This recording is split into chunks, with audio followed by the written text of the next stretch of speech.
की, भारत माता की। Khandwa coloniser and developers association द्वारा आज के इस आयोजन में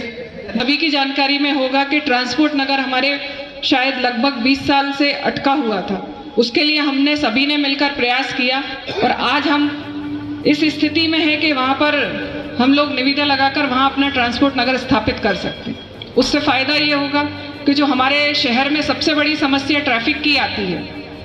जो बाहरी वाहन हमारे शहर में आते हैं और उनकी वजह से हमारे शहर की व्यवस्था गड़बड़ाती है या एक्सीडेंट्स होते हैं, हम सभी जानते हैं ये चीज़ को। तो इस चीज़ पर कहीं हद तक रोक लगेगी। जो रुदी ग्रोथ सेंटर वाली बात जो अभी राजेश भैया ने भी बोली थी, तो उसका जो रुदी से देशगांव से रुदी तक रोड का काम चल रहा है और राजेश भैया और हम सब गडकरी जी के पास भी गए थे कि जो रुदी से दुल्हार तक का कनेक्टिविटी है, यदि वो होती है तो रुदी ग्रोथ सेंटर का बहुत अच्छा काम रहेगा। और जो रेट की बात अभी भैया ने रखी कि वहाँ पर रेट कुछ कम करने चाहिए, तो हम जाकर सीएम साहब से उसके लिए स्पेशली बात करेंगे, जिससे कि वहाँ जो रेट की समस्याएं आ रही हैं वो आगे आने वाले समय में कुछ कम हो सकती हैं, तो वहाँ पर बहुत अच्छा रहेगा। और ऐसा नहीं, हमने पहले भी सीएम साहब से कई प्रयास करे हैं, जैसा कि रिंग रोड बाईपास की हमेशा हमारे शहर में मांग उठती रहती है, हर चुनाव के समय भी ये बड़ा मुद्दा बनता है। तो हमने इसके लिए पूर्व सीएम साहब से भी बात की थी और जो अभी वर्तमान में मोहन यादव जी हमारे सीएम हैं, हमने उन तक भी ये बात पहुँचाई है कि हमारे शहर की आज के समय में सबसे बड़ी आवश्यकता है तो रिंग रोड और बाईपास है। क्योंकि हमें सरकार द्वारा आज अमृत 2 के द्वारा 140 करोड़ की जो जल व्यवस्था के लिए पैसा दिया गया है और आप सभी जानते हैं कि उसका काम शुरू हो चुका है। हमारे यहाँ सीवरेज के लिए 234 करोड़ का प्रोजेक्ट आया है, जिससे कि हमारे शहर की एक निश्चित ही रूपरेखा बदलेगी और हम उसके लिए प्रयासरत हैं। शायद आप सब मेरे से ज़्यादा अनुभवी होंगे, लेकिन मैंने ऐसे प्रयास किए हैं कि जो मैं अपने शहर के लिए क्या नया कर सकती हूँ और जो काफ़ी समय से रुके हुए काम थे उनको गति देने का, चाहे वह स्विमिंग पूल का हो, चाहे वह अटल बिहारी वाजपेयी जी की मूर्ति के स्थापन की काफ़ी समय से ये चीज़ें रुकी हुई थी, तो उनके लिए हम लोगों ने प्रयास किया और उन चीज़ों को हमने गति दी है और आज वह काम गति पकड़े हुए हैं। और एक जो अभी सर बोल रहे थे कि नगर निगम की आर्थिक स्थिति, ये स्वाभाविक सी बात है कि यदि शहर के विकास के लिए जब हम जाते हैं तो कहीं ना कहीं हम, यदि निगम की आर्थिक स्थिति अच्छी होगी तो हम शहर के विकास के लिए पूरा प्रयास कर सकेंगे। और हम हर चीज़ के लिए सरकार का मुंह यदि हमको देखना पड़ता है तो हम उसके लिए ये प्रयास कर रहे हैं कि हम अपनी स्वयं की नगर निगम की इनकम कैसे बढ़ा सकते हैं। तो उसके लिए जो हमारे नगर निगम की जो ज़मीनें हैं उन पर हम ऐसे कॉम्प्लेक्स या मार्केट डेवलप करें जिससे कि नगर निगम आत्मनिर्भर बने। चुनाव जीतने के बाद ये मेरा आप लोगों के सामने ये पहला मेरा कार्यक्रम है। आप लोगों ने विधानसभा में मुझे भरपूर आशीर्वाद दिया, तो मैं आप सभी का यहाँ से दोनों हाथ जोड़कर आप सभी को प्रणाम करती हूँ। और हमारे सभी वक्ताओं ने यहाँ पर बताया कि, और मुझे भी आए 2 महीने ही अभी आप लोगों ने आशीर्वाद दिया, तो 2 महीने ही हुआ है विधानसभा में आने को। तो मैं भी चाहती हूँ, हमारे माननीय सांसद जी भी चाहते हैं, महापौर जी भी चाहते हैं, हमारे सभी जनप्रतिनिधि चाहते हैं कि हमारे खंडवा शहर का चहुमुखी विकास हो। क्योंकि आप लोगों की पीड़ा नहीं है, हमारी भी पीड़ा है। और हमें भी लगता है कि अगर आप लोगों ने हमें भोपाल दिल्ली पहुँचाए तो हमारा भी कर्तव्य बनता है कि हमारे खंडवा शहर का कैसे चहुमुखी विकास हो। और आप लोगों ने अगर दिल्ली भोपाल हमें पहुँचाए तो हम सभी जनप्रतिनिधि आपके साथ में बड़ी दृढ़ता के साथ खड़े रहेंगे और खंडवा शहर का कैसे विकास हो। और मैंने भी कई बार सोचा कि आप सभी भाइयों के साथ में बैठकर हमारे खंडवा शहर के विकास को लेकर चर्चा करें, पर मेरे सामने भी कहीं ना कहीं चुनाव आते रहे तो मैं भी व्यस्त रही, इसलिए आप सभी से क्षमा चाहती हूँ। और हम निरंतर हमारे खंडवा शहर का विकास के लिए अभी देखे जाए तो हमें रिंग रोड बाईपास की आवश्यकता है। क्योंकि रिंग रोड बाईपास अगर बनेगा तो आए दिन हमारे खंडवा शहर में भी हादसे होते आ रहे हैं, हमारे पूर्व वक्ताओं ने भी बताया। और हम भी आए दिन खंडवा में देखते हैं कि आए दिन घटनाएं घटती है, तो हमारे खंडवा शहर में बाईपास रिंग रोड होना चाहिए। हमारे सांसद जी, माननीय सांसद जी निरंतर हमारे खंडवा शहर की कैसे उन्नति हो उसके लिए निरंतर प्रयास करते हैं। दिल्ली जाते हैं तो हमारे खंडवा शहर के विकास के लिए हमारे माननीय मोदी जी से, हमारे माननीय मुख्यमंत्री जी से चर्चा करते हैं, हमारी महापौर जी निरंतर प्रयास करती है और हम सब जनप्रतिनिधि मिलकर हमारे खंडवा शहर का चहुमुखी विकास हो, यही और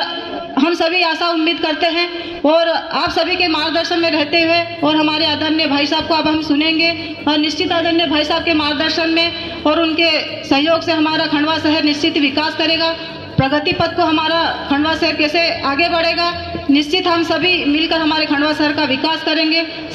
देखिए, कोई भी क्षेत्र का विकास करने के लिए सबसे पहले आवश्यक होता है एक क्षेत्र से दूसरे क्षेत्र की कनेक्टिविटी होने के लिए, वो चाहे सड़क की हो, चाहे रेल की हो, चाहे हवाई जहाज की हो, या बिजली हो, या पानी हो, या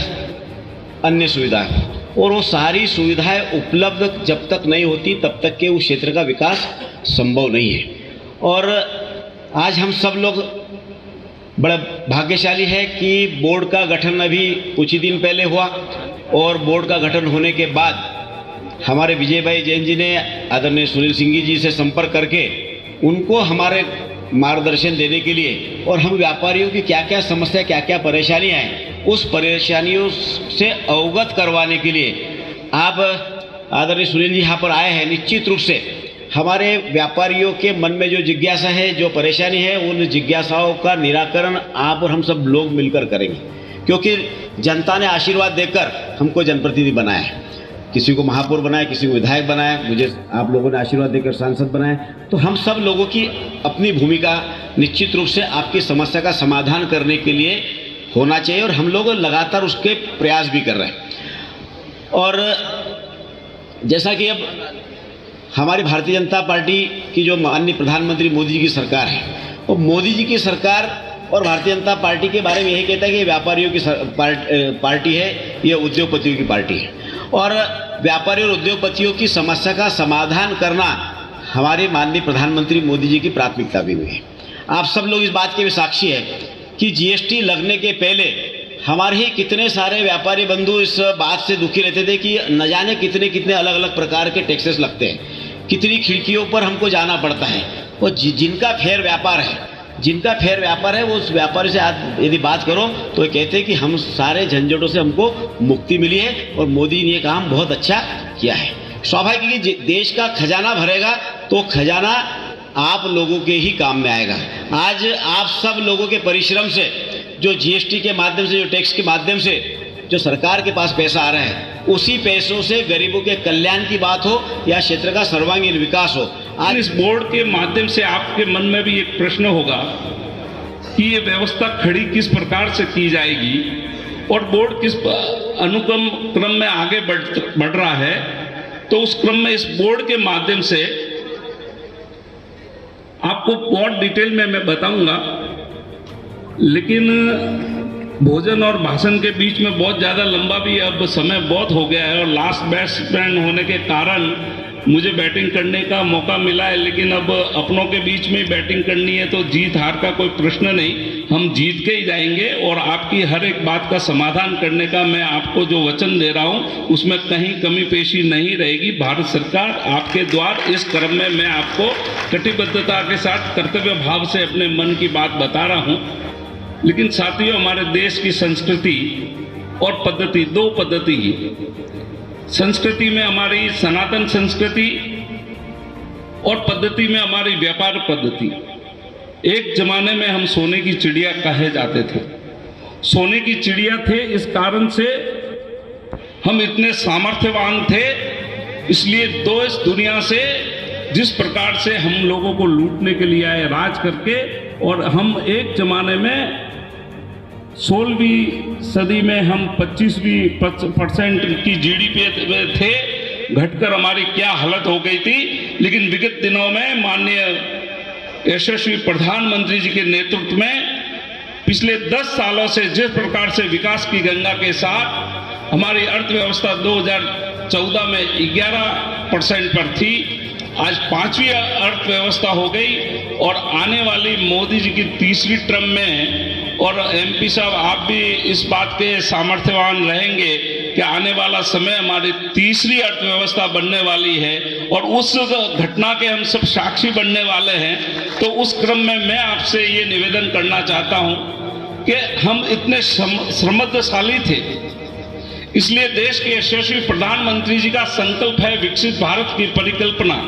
जिस कारण से उनका जो नेम है और G20 के माध्यम से पूरे देश में विश्व की एक एक हस्ती और एक एक व्यापार जगत के लोग आए और गांधी जी की समाधि पर जिस प्रकार से नमन वंदन किया, और आज हम 162 देशों के साथ हमारे देश का व्यापार बढ़ रहा है। एक कनेक्टिविटी 196 देशों में से 162 देश अगर भारत के साथ व्यापार कर रहे हैं, और विगत दिनों में जो UAE में माननीय प्रधानमंत्री जी ने जिस प्रकार से मंदिर की प्रतिष्ठा में भाग लेकर और उद्घाटन किया, उसी क्रम में आपने जो हमारे उनके साथ बने हुए सौदों को और उनके रिश्तों को आपने समझा है, और एक से एक आज हमारा जिस प्रकार विदेश की भूमि के साथ कॉरिडोर बनके और हम किस प्रकार से आगे बढ़ना चाहते हैं, और देश के यशस्वी प्रधानमंत्री जी के नेतृत्व में व्यापार कैसे सुरक्षित हो, रक्षित हो, बाधित बिना का हो, उसके क्रम में इस बोर्ड का गठन किया है। और इस बोर्ड के गठन के माध्यम से मैं ये कहना चाहता हूं आपको कि इस बोर्ड में सबसे बड़ी जो बात है वो जो हमारा जितने भी एक्ट है, जो पुराने कानून कायदे हैं, उसमें कैसे परिवर्तन हो, जो हमारी नीतिगत उपाय है उसके बारे में हमको संज्ञान लेके व्यापारियों के बीच में बात करके उसमें कैसे प्रावधान को आगे बढ़ाया जाए। उसके साथ साथ हमारे जो लोन की सिस्टम है, व्यापारियों को जो जिस प्रकार से बैंक से लोन से लगाकर अनेक प्रकार की सुविधाएं हैं, उसमें कैसे सरलीकरण हो, व्यवस्थित हो, सुविधापूर्ण हो, उसके लिए हमने बोर्ड के गठन होने के बाद बोर्ड में ये निर्णय कर लिया, MLA साहब, हमने ये निर्णय कर दिया कि अब आने वाले समय में जो महीने की हर बैंक की स्टेट की मीटिंग होती है, उसमें हमारे माननीय सदस्य उसके सदस्य बनेंगे, ताकि आपके राज्य के व्यापारियों की जितनी भी समस्या है उसका सरलीकरण होगा, उसकी सुविधा होगी, उसमें किस प्रकार से आगे बढ़ने का सिस्टम बनेगा। उसी के साथ साथ आप लोगों ने लाइसेंस को लेकर एक बात कही, मुझे ये कहते हुए आनंद होता है कि भारत सरकार ने अब लाइसेंस के सिस्टम को 1 विंडो लाइसेंस कर दिया और ऑनलाइन सिस्टम कर दिया। अब आपके यहाँ मेरा अभी सुन रहा था कि लाइसेंस को लेकर कई समस्या है। आने वाले समय में मैं MLA के मदद से, आपके जनप्रतिनिधि के मदद से और आपके चीफ सेक्रेटरी के साथ मैं और माननीय रमेश जी ये मीटिंग करने वाले हैं कि ऑनलाइन सिस्टम में हमने एक नियमावली, एक प्रश्नावली बना दी कि लाइसेंस कौन कौन से होने चाहिए और किस सिस्टम से होने चाहिए। और हम तो इससे भी ऊपर सोच रहे हैं कि भारत में एक ही लाइसेंस दूसरे स्टेट में भी व्यापार करने के लिए कैसे सुगमता सरलता बने, उस पर भी विचार किया जा रहा है। यानी भारत के यशस्वी प्रधानमंत्री जी ने, भारत सरकार ने, इस डबल इंजन की सरकार ने एक ऐसा माध्यम खड़ा करने का तय कर लिया है। इस बोर्ड को आप कम मत आंकिए। मैं आपके समक्ष आ गया इसका मतलब ये नहीं है, लेकिन मैं आपको ये समझाना चाहता हूं कि आपकी जितनी भी समस्या है उसको आज के बाद समस्या मत कहिए, आप सुझाव भेजिए। आपके लिए हम पोस्टमैन का काम नहीं करेंगे, हम सार्थकता से, उस समर्थन भाव से उसका संपादन करके कैसे व्यापारी का व्यापार सरलीकरण में हो, उसमें कहीं कमी पेशी नहीं रखेंगे। ये मैं आपको वादा करने के लिए आपके बीच में आया हूं। मैं आपके समक्ष एक प्रश्न ये भी रखना चाहता हूं कि आपने कहा कि हमारे यहाँ पर व्यापारियों के एक समय की सीमा के बाद, रिटायरमेंट के बाद क्या व्यवस्था, तो आपको कहते हुए मुझे आनंद होगा कि भारत सरकार ने अब 60 साल की उम्र के बाद व्यापारी को 3000 रुपया प्रति माह पेंशन देने का भी कार्य प्रारंभ कर दिया है। आप उसके भी साक्षी बनिए और उसके साथ भी जुड़िए। उसी क्रम में मैं आपको कहना चाहता हूं कि हमारी बोर्ड के माध्यम से, भारत सरकार के माध्यम से, मंत्रालय के माध्यम से हमने इसकी एक नई पॉलिसी,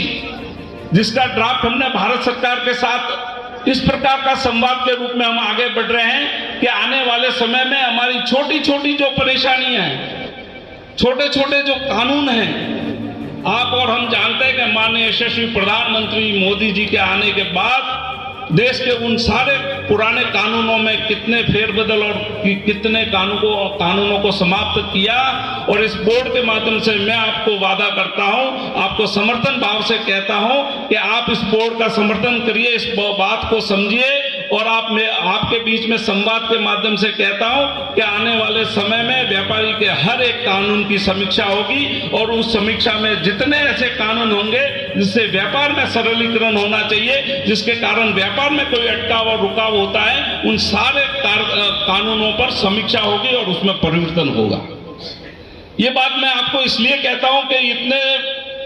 स्टेट में घूमने के बाद मैं और मेरे साथी हमने जिस प्रकार से संवाद किया, व्यापारियों के बीच में गए हैं, लेकिन व्यापारियों को मैं तहे दिल से धन्यवाद देता हूं। जो विजय भाई ने कहा कि पिछली बार जब महामारी के समय में, कोरोना काल में, 100 साल की ये महामारी के समय में जिस प्रकार से हमारे जितने अगर योद्धा के रूप में हमारे डॉक्टर थे या हेल्थ वर्कर थे या दूसरे समाज सेवी थे, उसी तरह से हमारा छोटा छोटा व्यापारी ने हर एक घर को अनाज पहुंचाना, किराना पहुंचाना, उसकी दवा पहुंचाना, उसकी समस्या के समाधान में जिस प्रकार से उन लोगों ने कार्य किया है, आप लोगों ने भी खूब उम्दा कार्य किया, उसकी भी जानकारी विजय भाई ने मुझे समय समय पर दी है। नतमस्तक होकर आप सभी का अभिवादन करता हूं। सब व्यापारी लोगों को अनेकता में एकता, व्यापार की विशेषता को ध्यान में रखते हुए साथियों मैं आपसे निवेदन करता हूं कि आने वाला समय व्यापार का है। विकसित भारत की परिकल्पना को लेकर देश के यशस्वी प्रधानमंत्री जी जब तीसरी टर्म में आगे बढ़ने जा रहे हैं, उस समय मैं आपको कह सकता हूं कि तीसरी अर्थव्यवस्था के हम सब साक्षी बनेंगे। और आपके इस पुण्य के कारण, आपके इस टैक्सेशन के कारण, यहाँ टैक्स की बात की गई, अरे आप व्यापार जगत में जिस प्रकार का पुण्य का कार्य करते हैं, जिससे इस देश के 80 करोड़ लोगों को अनाज मुफ्त में देने के कार्य में सरकार का आप एक प्रकार से समर्थन करके, सहयोग करके अपना पुण्य बढ़ा रहे हैं। जिस प्रकार से रोड, रास्ते, रेलवे बढ़ रहा है, जैसे आपके यहाँ 2200 करोड़ का बजट, 2500 करोड़ का बजट किसी जमाने में कुछ नहीं मिलता था, जिस प्रकार से हाईवे बन रहा है, जिस प्रकार से अभी रास्ते बन रहे हैं, जिस प्रकार से आपने मांगे रखी है, उसमें परिकल्पना में आगे बढ़ने में व्यापार जगत का बहुत कुछ समर्थन होने के कारण इस देश को आगे बढ़ाने में हमारी जीडीपी बढ़ रही है, जिस प्रकार से हमारी ग्रोथ बढ़ रही है और जीएसटी के माध्यम से जिस प्रकार से 1,64,000 करोड़ का कलेक्शन आया है, तो उसके योद्धा है, उसके समर्थन मूल्य में भाव है तो व्यापारियों का है। इसलिए मैं भारत सरकार की तरफ से आप सबका अभिवादन करता हूं, आपके समर्थन की अपेक्षा रखता हूं।